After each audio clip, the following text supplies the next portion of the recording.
aujourd'hui pour un nouveau vlog, donc le deuxième vlog, donc qui va s'étaler sur tout le mois de mars, justement pour suivre le Cozy Book Challenge, qui est un challenge lecture qui a été lancé et organisé par Rêve ta vie en lecteur. Je vous remets en description la vidéo si jamais elle vous intéresse. Et je vous ai déjà fait une vidéo sur ma pile à lire justement pour ce mois de mars. Et du coup j'ai décidé de faire un petit vlog pour vous détailler en fait mes lectures au fur et à mesure, pour vous dire un petit peu où j'en suis. Donc je le commence aujourd'hui, on est le 1er mars. Alors j'ai fini mon livre audio hier, je peux commencer un nouveau livre audio ce mois de mars. Sauf que, en fait j'ai commencé des lectures en cette fin de mois de février, je les ai pas terminées. J'ai pas terminé 2 livres, aïe. Alors j'ai déjà commencé Harry Potter et la coupe de feu, donc qui est le tome 4, qui était dans ma pile à lire de l'année 2025. Je vous remets la vidéo juste ici. C'était un de mes objectifs en fait de cette année. Je suis à la page 462 sur 750 je crois qu'il y a de pages. Donc ça va, mais en même temps il m'en reste pas mal. Alors celui-ci, comme c'est Harry Potter, c'est une histoire mine de rien que je connais quand même déjà bien. Donc je pense que celui-ci je vais le mettre en pause pour mon mois de mars pour pouvoir bien faire le Cozy Book Challenge. Et au pire, si jamais je suis large, je pourrais le continuer. Ça me fait pas plaisir, mais en même temps, je sais que sinon je vais prendre du retard. Enfin, ça va pas être possible. Mais par contre, j'ai également commencé, quand je l'ai reçu, La guerre sans fin de Daniel L. Jensen aux éditions Brajlon, qui est le 4e tome du Pont des Tempêtes. Et alors celui-ci, c'est pareil, j'ai plutôt bien avancé. Je suis à la page 357 et il y a 500 pages à peu près. Donc il me reste 150 pages, je pense que ça va se faire assez facilement et ça j'aimerais bien par contre le terminer avant de commencer le Cozy Book Challenge. Donc voilà, il faut que je termine celui-là et après je pourrais commencer. En vrai je sais pas par lequel je vais commencer, sachant que là on est le week-end, on est le 1er mars, donc samedi. Aujourd'hui je suis pas mal occupée parce que on a décidé de faire une randonnée avec des amis et puis on finit la soirée, en fait on va continuer la soirée ensemble. Et pareil, demain j'ai des amis qui viennent à la maison et puis après la semaine de boulot, tout ça. Ce qui fait que là je vais pas avoir énormément de temps non plus de lecture. Donc ça va être un petit peu compliqué ce début de challenge, mais on va s'en sortir. Et je vous dis à tout de suite.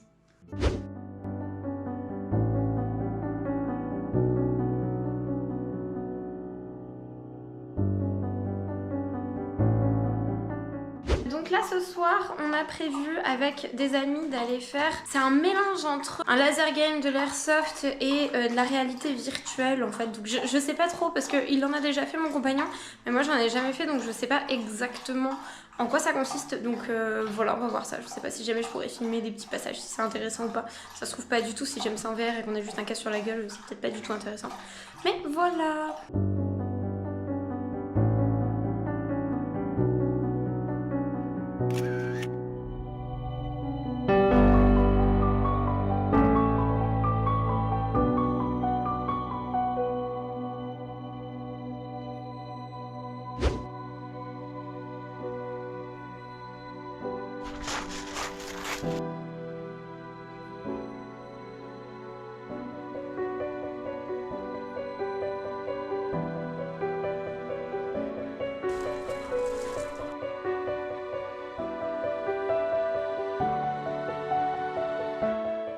Bonjour, je vous retrouve pour vous faire une petite update de mes lectures. Alors déjà j'ai fini Mémoire de la forêt, alors c'était assez rapide vu que je l'ai écouté en livre audio et que ça a duré 2 heures. J'ai trouvé ça très sympa, très mignon. Donc c'est l'histoire d'Archibald Renard qui a une librairie dans la forêt pour tous les animaux en fait de la forêt. Et Ferdinand la taupe va venir le voir pour lui demander de l'aide puisqu'il recherche Maud, sauf qu'il dit je ne connais pas de Maud. Et donc ils vont ensemble essayer de retrouver Maud et se rendre compte en fait Ferdinand la taupe a des problèmes de mémoire. Et on va suivre toute cette petite quête en fait toute mignonne. Alors c'est vraiment bien séparé en chapitres, on va avoir vraiment un épisode, un chapitre et une petite aventure, donc je trouve ça assez sympa, notamment c'est à vocation d'être pour les enfants. Et c'est vrai que ce côté très découpé et tout, je pense qu'il est très sympa pour les enfants, c'est à peu près un quart d'heure, un chapitre. Les voix, les effets sonores, tout ça c'est très sympa, c'est très immersif. Il y a une musique par chapitre et je trouve que les musiques sont pareil, très bien trouvées, c'est bien rythmé. elles sont sympas je trouve vraiment parce que je suis un peu difficile au niveau des musiques, j'aime pas trop les comédies musicales, ce genre de choses. Et donc c'est vrai que très fréquemment je trouve ça un peu cringe, mais là par contre pas du tout. Au niveau du texte, je trouve que les phrases étaient pas trop répétitives, que le texte était vraiment bien trouvé. Enfin je sais pas, c'était entraînant quoi, donc j'ai beaucoup aimé. Alors après le sujet abordé est quand même assez complexe, assez sérieux, donc je saurais pas vous conseiller quelle tranche d'âge pour des enfants parce que bah, j'ai pas d'enfants donc je saurais pas dire à partir de quel âge le proposer. Alors je sais pas comment ça marche au niveau du livre, puisque comme il y a des chansons dans le livre audio, je sais pas si c'est écrit comme des chansons dans le livre ou si c'est remplacé par des illustrations, enfin je sais pas trop. Je saurais pas vous dire quel était le parti pris. Donc voilà, moi j'ai que le livre audio donc je peux pas faire le lien entre les deux, mais en tout cas je conseille fortement cette petite lecture très sympa. Ensuite j'ai commencé, donc là je parle toujours de mes livres audio, j'ai commencé La balade funèbre de Arte Merci et alors là je suis fan, je suis à 4 ou 5 heures je pense parce que j'ai fait du ménage et puis je l'écoute en allant au boulot. Je suis peut-être même à plus que ça en fait. Je crois que je suis à peu près à la moitié. Donc là on est sur une romance épistolaire avec un fond de fantasy et vraiment j'apprécie énormément le monde. Il a l'air assez fourni mine de rien mais en même temps il est assez secondaire ce qui fait que si on comprend pas tout c'est pas grave parce que j'avoue qu'en livre audio il y a des moments c'est un peu compliqué de voir toutes les subtilités avec leurs dieux anciens, leurs dieux nouveaux, tout ça. Mais ça n'empêche pas la compréhension du roman, même si je pense que j'ai à peu près bien compris.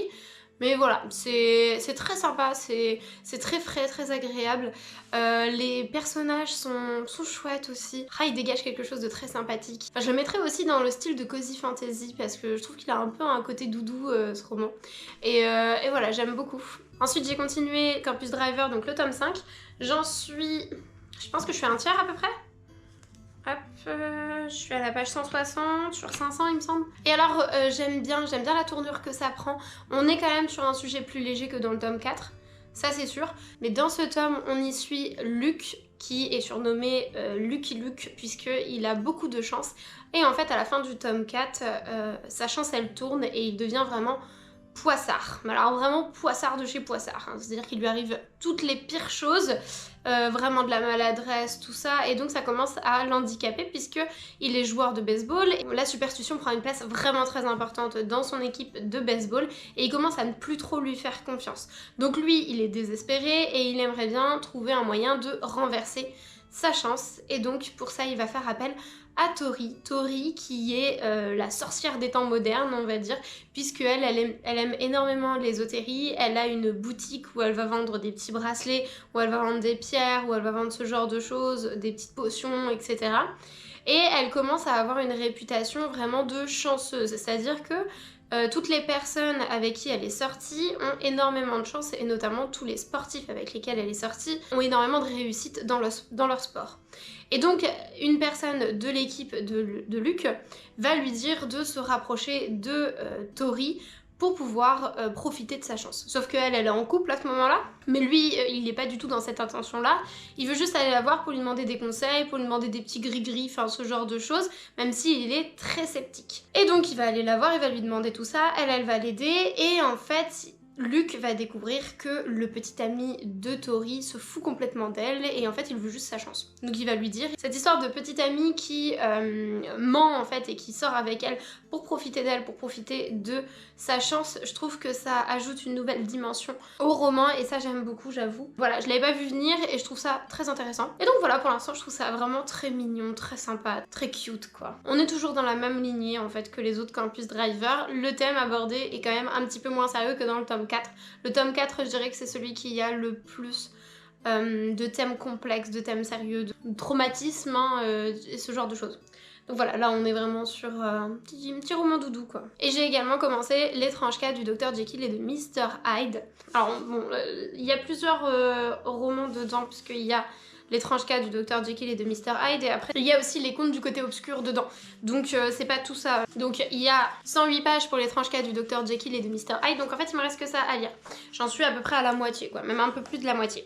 Bah j'aime beaucoup, c'est un langage un peu, voilà, un peu soutenu hein, comme tout classique.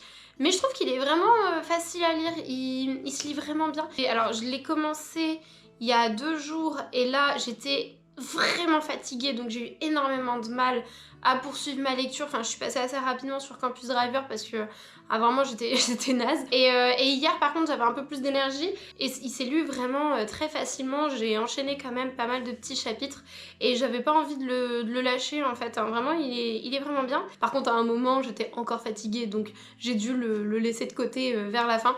C'est pour ça que je l'ai pas terminé directement. J'aurais eu de l'énergie, je pense que je l'aurais enchaîné. Mais j'en avais pas. Alors donc dans cette histoire que je vous explique un petit peu, on y suit Monsieur Utterson. Alors je sais pas si ça se dit comme ça, Utterson. Monsieur Utterson qui est un notaire et qui en fait a pris le testament du docteur Jekyll. Et ce testament donne tout à Monsieur Hyde. Monsieur Hyde qu'il ne connaît pas. Et en fait donc ça il a mis ça un petit peu de côté. Et après au fur et à mesure quand il était dans des dîners un peu mondains, quand il a fait ses petites balades etc. Il en est venu à un moment à évoquer, enfin quelqu'un lui a évoqué Monsieur Hyde et donc ça l'a intrigué. Et en fait Monsieur Hyde il était décrit comme quelqu'un de difforme, de... ouais, un peu monstrueux, petit, etc. Mais sans jamais vraiment l'être. Enfin, il était très mystérieux. Comment on dit ? Avec une attitude un petit peu brutale. Et donc ça l'intrigue énormément, il se demande pourquoi le Dr Jekyll le prendrait dans son testament, vu que bah, lui c'est un ami très proche du Dr Jekyll et il ne connaît pas ce Monsieur Hyde, et de ce qu'on lui dit, c'est vraiment pas quelqu'un de fréquentable quoi. Au fur et à mesure, donc les années passent, et à un moment, il y a un meurtre. Il y a un meurtre et le Monsieur Hyde en question est tout désigné comme étant le coupable. Et donc on va apprendre un petit peu plus là-dessus et il y a quand même pas mal de petits mystères. J'ai pas trop envie de vous en dire plus parce que si vous ne connaissez pas du tout, ce qui m'étonnerait, mais si vous ne connaissez pas du tout l'histoire, je pense que c'est très sympa à découvrir. Mais j'avoue que si je l'avais lu sans connaître du tout l'histoire, ça m'aurait encore plus plu quoi. Parce que là vraiment on a du mystère et je pense que je le finirai ce soir. Si je suis pas trop fatiguée. En tout cas ce soir ou demain quand il sera terminé et je vous dirai ce que j'en ai pensé au final. Et donc voilà pour cette petite update lecture pour le moment. A tout de suite. Bonjour. Aujourd'hui il fait ultra beau et donc je vais acheter du terreau pas loin. Je pouvais pas y aller tout à l'heure, c'était fermé. Pour pouvoir faire un petit peu de jardinage. Ça fait super longtemps et puis on aimerait bien avoir des... J'ai l'impression que vous tombez. Ah, je suis pris de court par la... Pourquoi vous êtes penché comme ça? Donc je vais aller chercher du terreau pour faire du jardinage. Ça fait très longtemps que j'ai pas fait de jardinage donc je suis trop contente. Donc c'est parti.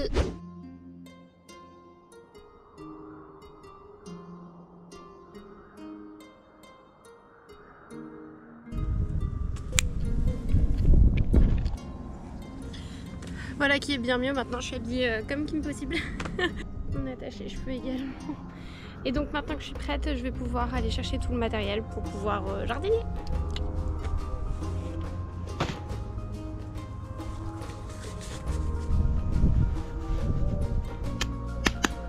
C'est parti!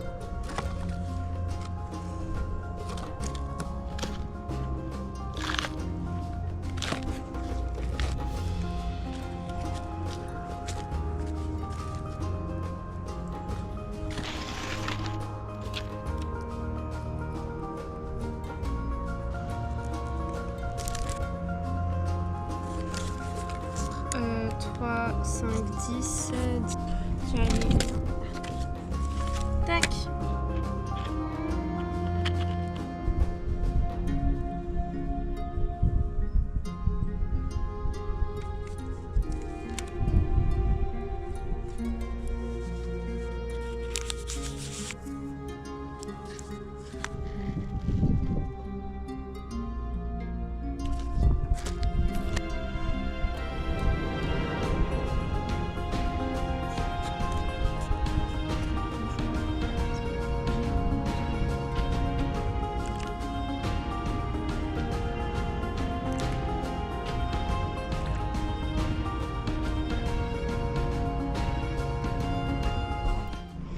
Bon, ça y est, j'ai tout rangé, donc il me reste plus qu'à mettre ça sur le rebord de la fenêtre parce que dans ma cuisine ça va, il y a beaucoup de lumière, donc du coup c'est assez propice je trouve pour mettre mes petites semis.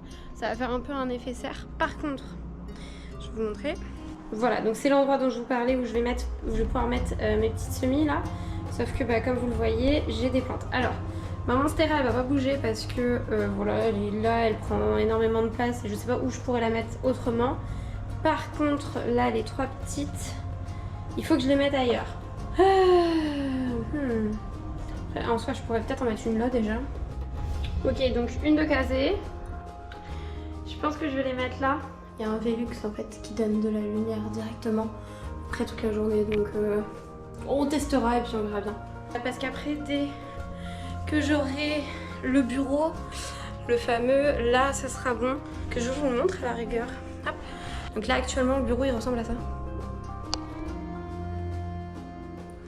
Donc là c'est clairement en travaux. Vous voyez il y a beaucoup de lumière, donc là je pourrais mettre des plantes et notamment ici. Voilà.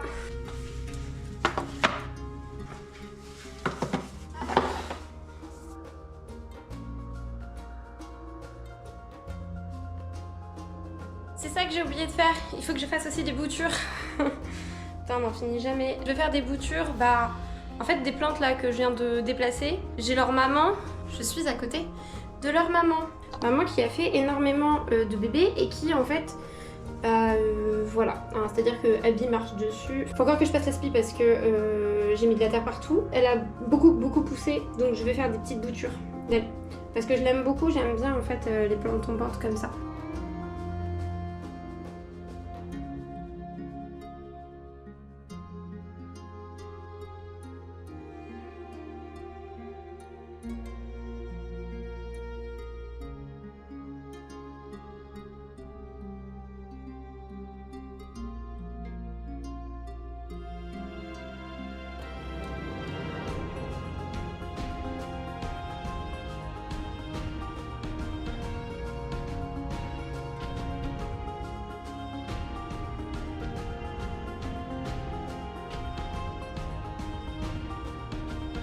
Bonjour, on se retrouve 2 jours après. J'ai pas mal avancé mine de rien. Déjà, j'ai terminé l'étrange cas du Dr Jekyll et de Mr Hyde. Alors je vous avais dit, il est assez rapide, hein. Il y a 100 pages, donc ça va assez vite. Ça se lit très bien, je trouve.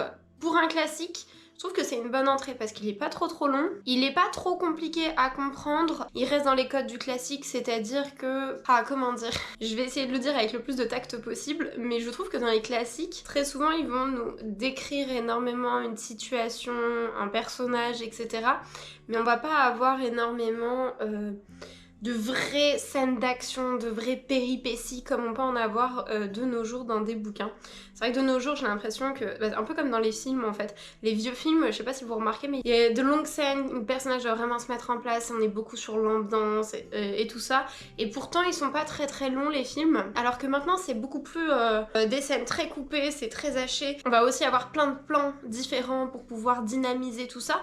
Et ben je fais un peu le même parallèle avec les classiques de la littérature, notamment anglaise et française, et les livres que l'on a maintenant de nos jours, notamment en fantasy, enfin les livres que je lis moi, je trouve qu'ils sont beaucoup plus dynamiques, on est beaucoup plus dans l'action, etc. Alors que les classiques, je sais pas, on va être beaucoup plus posé, on a moins d'action, ça va plus être sur du raconter, on va nous dire des souvenirs, plus sur le développement des personnages, le développement de la société, etc. Enfin, je sais pas si jamais j'arrive à être claire, mais moi en tout cas, je le vois comme ça.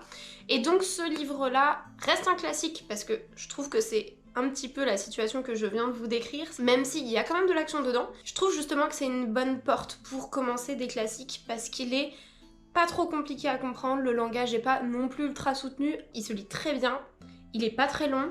Donc si vous voulez commencer un petit peu à lire des classiques et vous voulez pas vous lancer dans du Zola ou dans des trucs très longs, très...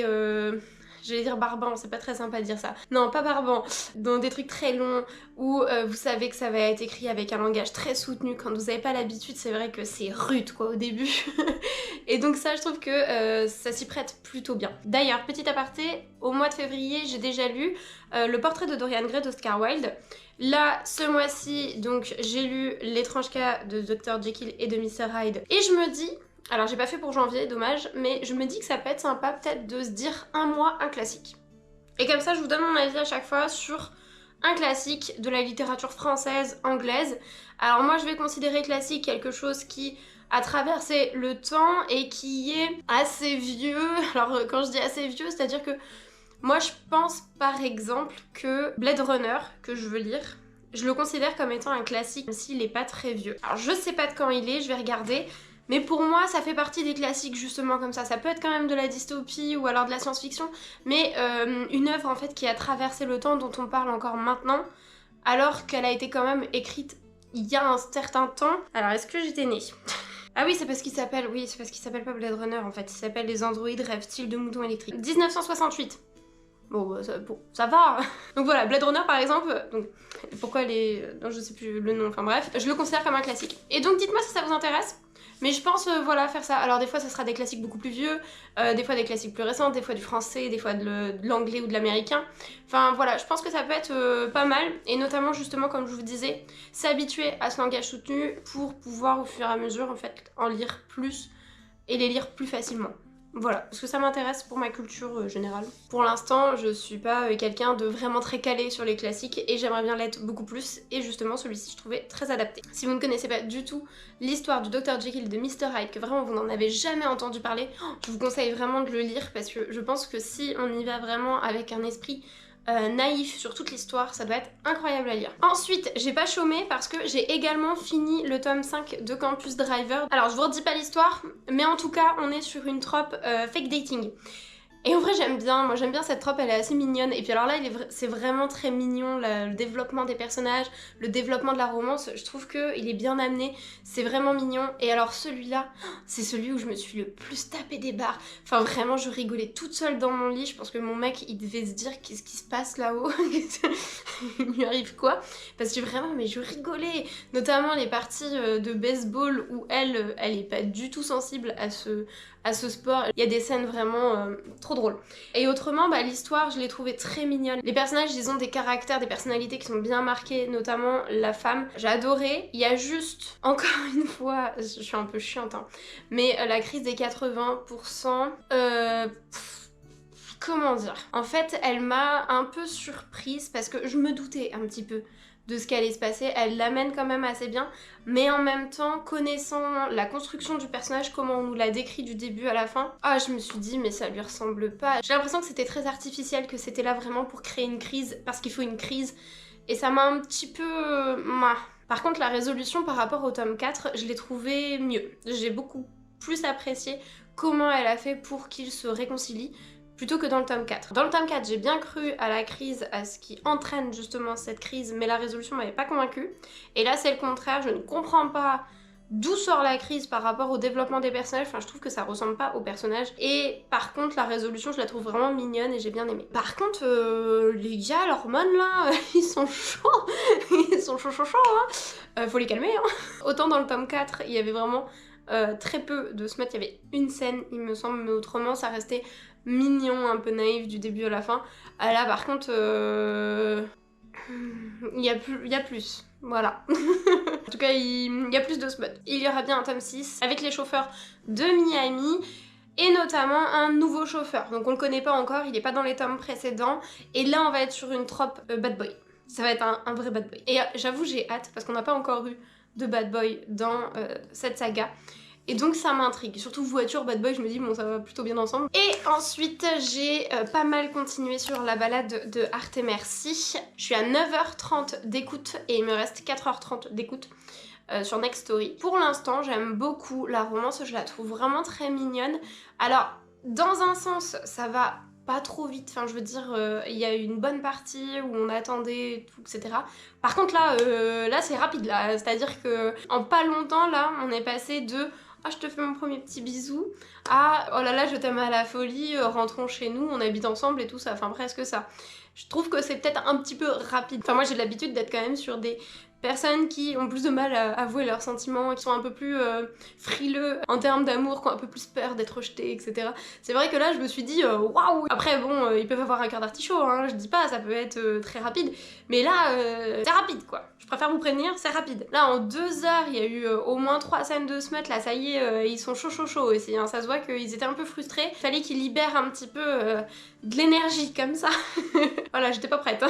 Mais autrement, je trouve ça mignon, les personnages sont très attachants, enfin, ça me plaît plutôt bien. Là, je commence à voir venir quelle va être la problématique à un moment. On le voit un petit peu venir, c'est vrai que c'est bien amené. Après, j'ai hâte de voir comment elle va vraiment le mettre en place. Et c'est à peu près tout ce que j'ai à dire sur ce livre-là pour l'instant. Donc il me reste, voilà, 4h30. Donc fin de semaine, j'aurai terminé. Je pourrai revenir vers vous avec un petit bilan. Je voulais également faire avec vous un point sur le Cozy Book Challenge et donc quel point j'ai validé. Ça va être très rapide, vous inquiétez pas. Alors, en lisant Mémoire de la forêt au début du mois, ça m'a donné un point pour le menu 3, la catégorie La Couronne Rouge. Et ça m'a donné également un deuxième point pour le menu 4, la catégorie 4, donc Prends garde au Jabberwocky. Et donc dedans on avait le côté animal, tout ça, et le côté jeunesse. Il me semble que c'était les deux catégories là qui étaient pour Mémoire de la forêt. En lisant L'étrange cas du Dr Jekyll et de Mr Hyde, j'ai rempli dans le menu 1 la catégorie Ça s'appelle une arnaque trésor, et également Comment appelle-t-on une chamelle à 3 bosses. Donc ça me fait 2 points supplémentaires, donc là pour l'instant je suis à 4. Et ensuite avec Campus Driver, j'ai rempli 3 catégories, donc j'ai rempli 2 garçons, une rencontre dans le menu 2.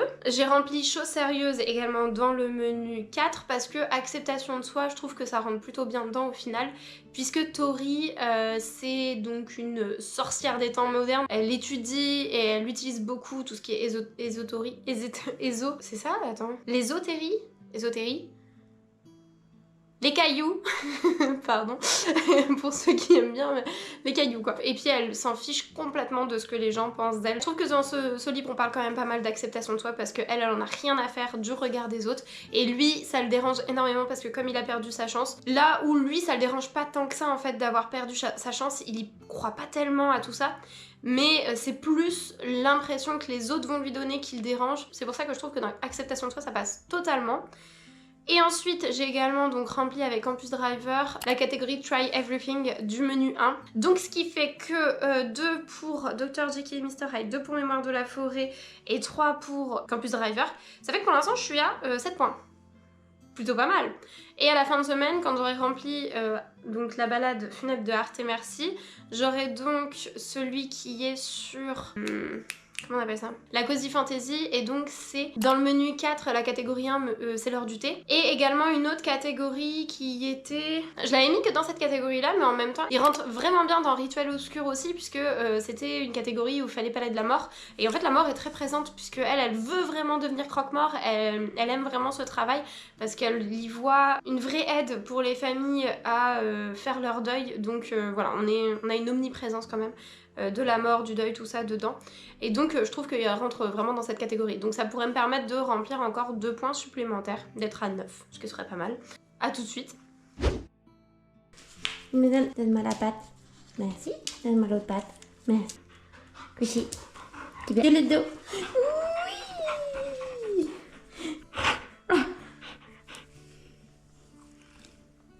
Bonjour, je vous retrouve pour faire le point puisque j'ai terminé la balade funèbre de Arte Merci. Et alors j'ai beaucoup aimé. Les personnages, je les trouve vraiment très attachants. L'univers, il est assez simple, on n'est pas trop perdu parce que moi je l'ai écouté en lecture audio et c'est vrai que ça va, il n'y a pas énormément de vocabulaire très compliqué, il n'y a pas une carte immense où quand on l'a pas sous les yeux on est un peu perdu, ça va, je trouve qu'il est très facilement compréhensible en lecture audio. C'est très centré en fait sur la romance et notamment la romance épistolaire, ce qui fait que à écouter c'est très bien, c'est une histoire qui est toute mignonne, toute légère, toute rafraîchissante je trouve. Alors je vais pas vous expliquer, enfin je vais pas trop parler de la fin parce que elle m'a quand même assez surprise, donc je veux pas trop en dire pour pas vous spoiler. Mais en tout cas j'ai beaucoup aimé, je l'ai trouvée assez surprenante et bien amenée tout ça. Enfin j'ai adoré cette lecture. Après au niveau des narrateurs, il y a des moments où l'interprétation je la trouvais pas en raccord avec le texte. C'est-à-dire qu'il y a des moments où ils vont parler très fort et ça va être écrit « lui murmurai-je ». Ou alors on va avoir l'impression qu'il pose une question et après ça va être écrit il l'affirme. Ce que voilà, j'ai trouvé un petit peu dommage. Il y a des moments ouais, sur l'interprétation je l'ai trouvé un petit peu à côté, mais ça m'a pas non plus totalement dérangée. Je vais écouter le 2e tome en livre audio je pense, alors peut-être pas maintenant, je vais me faire une petite pause quand même et repartir sur autre chose, mais en tout cas je vais l'écouter parce que ça m'a vraiment beaucoup plu. Donc voilà, en tout cas je vous le conseille fortement, j'ai vraiment beaucoup aimé. Je pense que je vais terminer ce vlog ici puisque sinon il va être un petit peu long. Je vais faire le mois de mars et donc le Cozy Book Challenge en 2 parties. Ce premier vlog que je vais arrêter aujourd'hui, donc on est le 13 mars, puisque là j'ai fini toutes les lectures que j'avais commencé dans ce vlog, et je vais faire un deuxième vlog avec les prochaines lectures et donc avec les points que je vais engendrer. Donc ici pour l'instant je vais pas vous refaire le récapitulatif que j'avais fait avant, mais je suis à 9 points, donc je suis plutôt contente. Et voilà, donc je continuerai dans le second vlog, et notamment les prochaines c'est les aventures d'Amina El-Sirafi et Steam Sailor en papier. Et après en audio par contre je sais pas encore exactement sur quoi je me tourne, mais j'avais pas trop de livres audio qui me permettaient d'obtenir d'autres points. Donc je vais clôturer le vlog ici. J'espère qu'il vous aura plu, n'hésitez pas à liker et commenter pour me dire justement ce que vous en pensez. Et si vous voulez rejoindre la communauté des Hobbits, abonnez-vous à cette chaîne. Et puis bah moi je vous dis à la prochaine pour une prochaine vidéo.